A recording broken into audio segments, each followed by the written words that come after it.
একাত্তরে গণহত্যা, অগ্নিসংযোগ আর লুটপাটের দায়ে মৃত্যুদণ্ডে দণ্ডিত হলেন জামাত নেতা আব্দুস সোবহান। আন্তর্জাতিক অপরাধ ট্রাইব্যুনাল ২ এ ৯টি অভিযোগের ৩টিতে তাকে ফাঁসি দেয়া হয়, ২টিতে আমৃত্যু কারাদণ্ড ও একটিতে ৫ বছরের কারাদণ্ড দিয়েছে আদালত।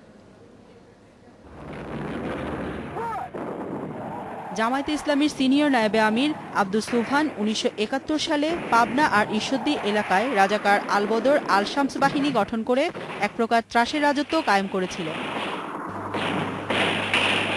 প্রায় ১ বছর বিচার কাজ শেষে রায়ে বলা হলো, তার বিরুদ্ধে ৯টি অভিযোগের মধ্যে ৬টি সন্দেহাতীতভাবে প্রমাণিত হয়েছে। এর মধ্যে ৩টি অভিযোগে তাকে মৃত্যুদণ্ড দেয়া হয়েছে।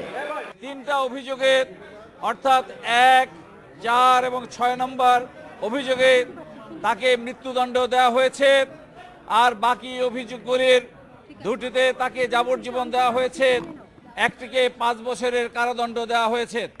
এই রায়ে অসন্তোষ প্রকাশ করে আসামিপক্ষ বলেছে তারা এর বিরুদ্ধে আপিল করবে। মাননীয় ট্রাইব্যুনাল তাদের রায়ে আইনগত এবং তথ্যগত ভুল করেছেন। এই আইনগত এবং তথ্যগত ভুলের বিরুদ্ধে আমরা উচ্চ আদালতে আপিল দায়ের করব। নির্দিষ্ট সময়ের মধ্যেই আমরা আপিল ফাইল করব। এই রায়ের পর্যবেক্ষণে বলা হয়েছে ১৯৭১ সালে আসামি আব্দুস সোবহান জামায়াতে ইসলামীকে নেতৃত্ব দিয়ে মানবতা বিরোধী অপরাধ করেছে, তাই ওই সময়ের কর্মকাণ্ডের জন্য সংগঠনটি সন্ত্রাসী সংগঠন হিসেবে বিবেচিত হবে। জান্নাতুল ফেরদাউস তানভি, ইন্ডিপেন্ডেন্ট নিউজ, ঢাকা। এ বিষয়ে কথা বলতে আমাদের সঙ্গে যোগ দিচ্ছেন রাষ্ট্রপক্ষের আইনজীবী সুলতান মাহমুদ সিমন। সুলতান মাহমুদ, আমরা প্রথমেই জানতে চাইব যে এই মামলাটিতে বেশ অনেক সাক্ষী সাক্ষ্য দিয়েছেন এবং তার মধ্যে কয়েকজন ছিল যারা চাক্ষুষ সাক্ষী। তো এই পুরো বিষয়টি মামলার ক্ষেত্রে আপনাদেরকে কতটুকু সহযোগিতা করেছে প্রমাণ করার ক্ষেত্রে?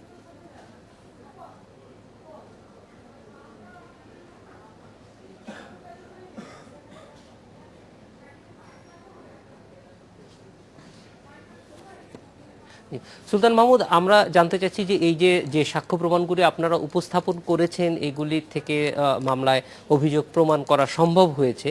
তো এই এই বিষয়টি নিয়ে মানে আপনারা মানে কিভাবে জিনিসটিকে সমন্বয় করতে পেরেছিলেন? আমরা মনে হয় সুলতান মাহমুদের কাছে যেতে পারছি না। আমরা এই মুহূর্তে নিচ্ছি একটি বিরতি, ফিরছি একটু পরে। স্বাগত আরেকবার, দেখছেন এডিটর স্পিক। আমরা এখন চলে যাব রাষ্ট্রপক্ষের আইনজীবী আব্দুস সোবহানের মামলা, তার কাছ থেকে আমরা জানবো যে এই মামলার বিস্তারিত।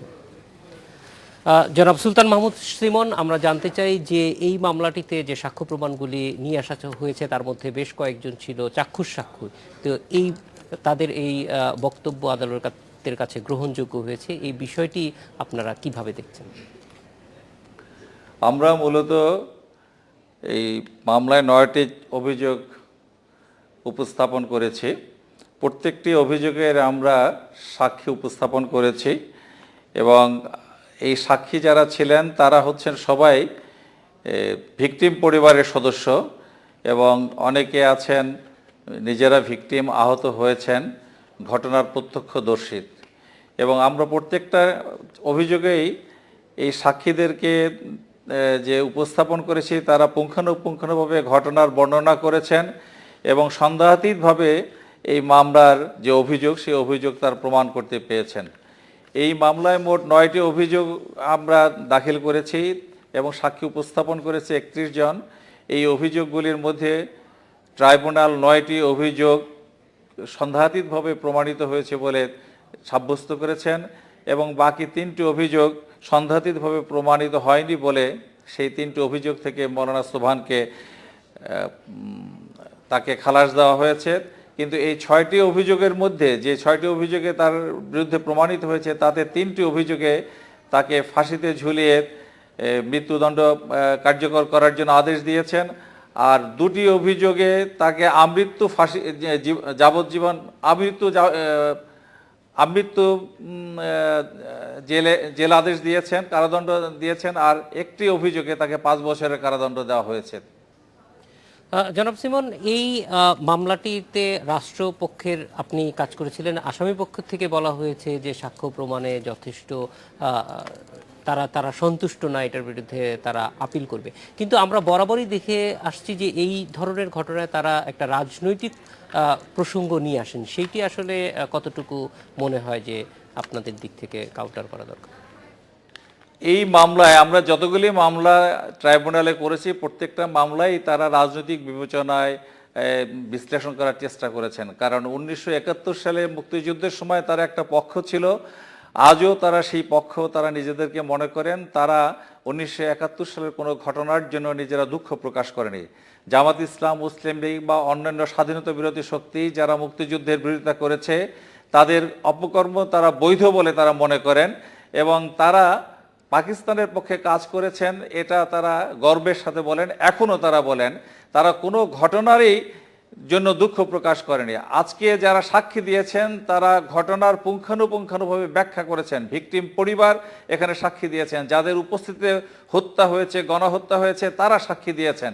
এবং মুক্তিযুদ্ধের পক্ষে যারা যে ব্যক্তিরা আজকে এই বিচার প্রত্যাশী, স্বাধীনতাকামী মানুষ যারা বিচার প্রত্যাশী, তাদের আশার প্রতিফলন এখানে ঘটেছে। আর জামাত ইসলাম বা ইসলামী ছাত্র সংঘ বা স্বাধীনতা বিরোধী যে শক্তি যারা 1971 সালে পাকিস্তানের পক্ষে ছিল, তারা পাকিস্তানের পক্ষ অবলম্বন আজও করছে। বাংলাদেশকে একটা মিনি পাকিস্তান তৈরি করার জন্য তারা আজকে নিজেরা নিজেদেরকে ব্যস্ত রেখেছেন। তারা বাংলাদেশের অস্তিত্বে আপনাকে অনেক ধন্যবাদ আমাদের সঙ্গে যোগ দেওয়ার জন্য।